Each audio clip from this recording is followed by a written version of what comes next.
और तोता। एक तोता बहुत लंबे समय से पिंजरे में रह रह कर तंग आ चुकी थी। वह खुला आकाश में उड़ना चाहती थी। बहुत प्रयत्न करके आखिरकार तोता पिंजरे से उड़कर बाहर जंगल में आ पहुंची। तोते को जंगल का वातावरण बहुत पसंद आ गया। हर रोज तरह तरह के मीठे फल खाती थी। पगली जैसी उछलती फिरती जंगल के चारों ओर घूमती थी। अपना जीवन बहुत खुशी खुशी बिताने लगी। एक दिन तोते को एक बड़ा पेड़ के नीचे सोता हुआ एक हाथी दिखाई पड़ी। उसे ऐसे देखते ही तोते को एक नटखट उपाय आया। चाहे जो कुछ भी हो, वह हाथी को परेशान करके उसे नींद से जगाना चाहिए। बहुत तेजी से पेड़ के ऊपर से नीचे आई। अपने चोंच से हाथी की सूंड पर चुभी। उस चोट से हाथी जाग गई। आंखें खोलकर देखी। तोता पेड़ के ऊपर जाकर हंसने लगी। हाथी नाराज होकर कही, अरे तोता, क्या परेशानी है?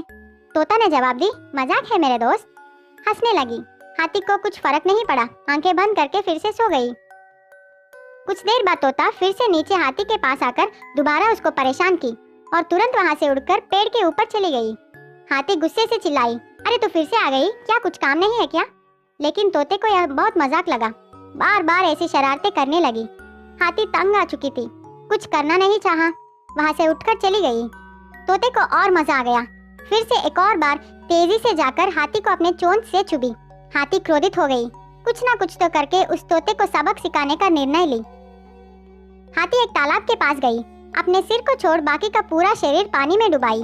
इसको देख तोते को बहुत मजा आया। वह सोची, अरे देखो, मेरे से डरकर हाथी पानी में जाकर छिप गई। खूब हंसने लगी। फिर से तोता वहां जाकर हाथी के ऊपर बैठ गई। हाथी को छुपाना चाहिए। हाथी को पता था कि तोता आएगी, इसलिए उसने पहले से ही अपने सूंड में पानी भर कर रखी। तोता चुभने ही वाली थी। इतने में हाथी ने पानी को झटके से तोते पर झोंकी। तोते को बहुत जोर से लगा। तालाब में गिर गई। जान के लिए तड़प रही थे। हाथी को तोते पर दया आकर उसको पानी से बाहर निकालकर जमीन पर फेंक दी। तोते ने हाथी से क्षमा मांगी। उसको बहुत अच्छा सबक मिला। हाथी जोर से हंसकर वहां से चली गई। अब तोते को बड़ों और छोटों के बीच अंतर पता चल गया।